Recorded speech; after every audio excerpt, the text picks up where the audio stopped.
and this lady literally says, she's like, oh yeah, she's like, that ghost from Tennessee followed you back to your house. And in Tennessee, when I was really young, I followed this lady in a black dress up the stairs, and I followed her into this pantry, and the pantry closed behind her because I thought it was my aunt, because I was asking her for like food or something, because I was fat, really fat at the time. You were very fat. I was very fat, and I opened the door, there's no one in there, and we come home. While I was there, I was freaking out. I saw something walk from one room to the other room, same lady, and the whole night it felt like someone was breathing on my face right above me. And 2 years later, I didn't go this time to Tennessee. My mom comes back. She tells me she follows the lady up the stairs. She had the same exact experience as me. We go back home, and when we get back home after my mom gets home, all the weird stuff just starts happening. That house just had some bad stuff going on it. And we also had black mold all over the wall, and Jackson was sleeping next to it. We were sick every fucking night. It was bad. My grandpa's house is pretty creepy, dude. I think I've told you guys that story. Grandparents' house is weird in general, you know. They have like a huge colonial style house. I think that's the architectural style, and it's like 5 acres, so there's a lot of land and a lot of property. Mm-hmm. It's like a big 3-4 story house, and all of the layers are super separated, and all of the hallways are like really thin. And I remember one time I was staying there when I was like 9 years old for Christmas, and because there were so many people in the house, everyone was sleeping on the 4th floor, and I was sleeping on the 2nd floor by myself.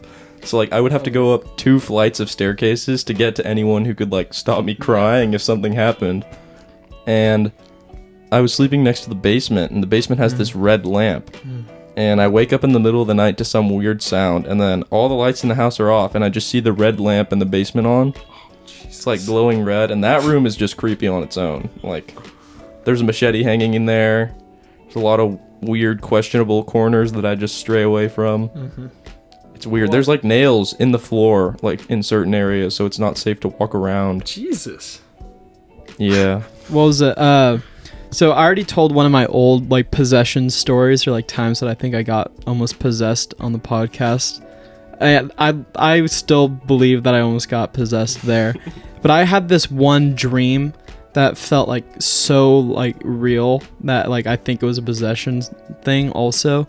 And like I'm gonna tell that story because I haven't told you guys this story yet, but like it was definitely when I fell asleep, but like I can't tell if I was getting possessed or something. It was probably just a crazy bad dream, but basically what happened was like I was on an island, and like I made a deal with the devil, and I was mad at my mom that day. So I made a deal that like I would be able to have fun whenever I want, and this was somewhat recently. So, and like after having a fight with my mom, and like basically like I signed a contract saying I wouldn't like be able to go back in the real world, and like I was just having like so much fun in this dream for like such a long time.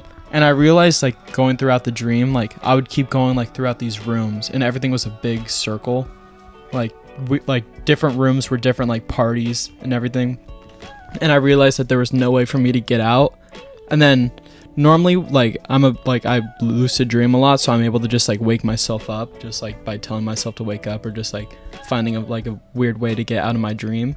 But this time when I did that, it didn't work, and I freaked out. And then like the devil, like I had to talk to the devil to like try to get out, and he was like, "You're never getting out." And then he said, you get to have one last phone call with your mom."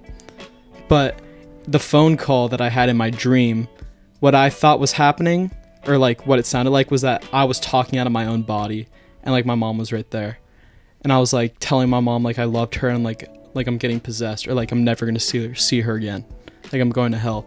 I was like, I'm going to hell, I'm never gonna see you again, like I loved you so much. And like that was the conversation I was having. And then like the phone ended, and then I thought I was trapped in that dream forever. And then like I made a deal with the devil to get out. Like I challenged him to like a game or something, and I don't remember what I did, but I challenged him to something. You gave him some and I got out. No, but I challenged him to a game, and then I got out.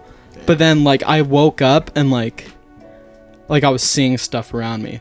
Like I woke up and it was like sleep paralysis, like when you see a demon in the room, but I Sounds saw like like just stuff around me. Crazy ass night terrors. I think dude. it was just crazy night terrors. I have those way too many times. It's so bad.